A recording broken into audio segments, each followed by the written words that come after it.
রাজধানী ঢাকাসহ দেশের বিভিন্ন এলাকায় ভূমিকম্প অনুভূত হয়েছে। প্রাথমিক তথ্য অনুযায়ী ভূমিকম্পটির মাত্রা 5.7 বলে জানিয়েছে বাংলাদেশ আবহাওয়া অধিদপ্তর। এদিকে ঢাকায় কয়েকটি এলাকায় ভবন হেলে পড়ার খবর পাওয়া গেছে।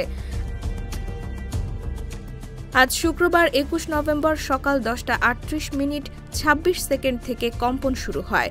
আবহাওয়া অধিদপ্তরের সহকারী আবহাওয়াবিদ ফারজানা সুলতানা গণমাধ্যমকে বিষয়টি নিশ্চিত করেছেন। এদিকে ভয়াবহ ভূমিকম্পে পুরান ঢাকার বংশাল এলাকায় একটি 5তলা ভবনের অংশ ধসে 3 পথচারী নিহত হয়েছেন বলে জানিয়েছেন বংশাল থানার ডিউটি অফিসার আশিস কুমার ঘোষ। তিনি দ্য ডেইলি ক্যাম্পাসকে এ তথ্য নিশ্চিত করেন। এছাড়া নারায়ণগঞ্জের রূপগঞ্জ উপজেলায় ভয়াবহ ভূমিকম্পে দেওয়াল ধসে একজন নিহত হয়েছেন বলে খবর পাওয়া গেছে। তাৎক্ষণিকভাবে নিহতের নাম পরিচয় জানা যায়নি। স্থানীয়রা জানান, ভূমিকম্প অনুভূত হওয়ার পরপরই বাড়ির একটি পুরনো দেওয়াল ধসে পড়লে মা মেয়ে চাপা পড়েন। এতে ঘটনাস্থলেই মায়ের মৃত্যু হয়। আহত মেয়েকে স্থানীয়রা উদ্ধার করে হাসপাতালে ভর্তি করেন।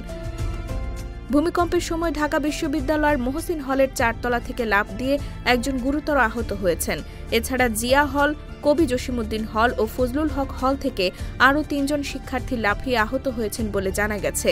তাৎক্ষণিকভাবে আহতদের পরিচয় শনাক্ত করা সম্ভব হয়নি। অন্যদিকে ভূমিকম্পের প্রভাবে রাজধানীর বাড্ডা লিংক রোড এলাকায় একটি বহুতল ভবন হেলে পড়ার ঘটনা ঘটেছে। বিষয়টি নিশ্চিত করেছেন ট্রাফিক পুলিশের সার্জেন্ট আনিসুর রহমান। তিনি তার ব্যক্তিগত ফেসবুক আইডিতে ভবন হেলে পড়ার একটি ভিডিও শেয়ার করেছেন।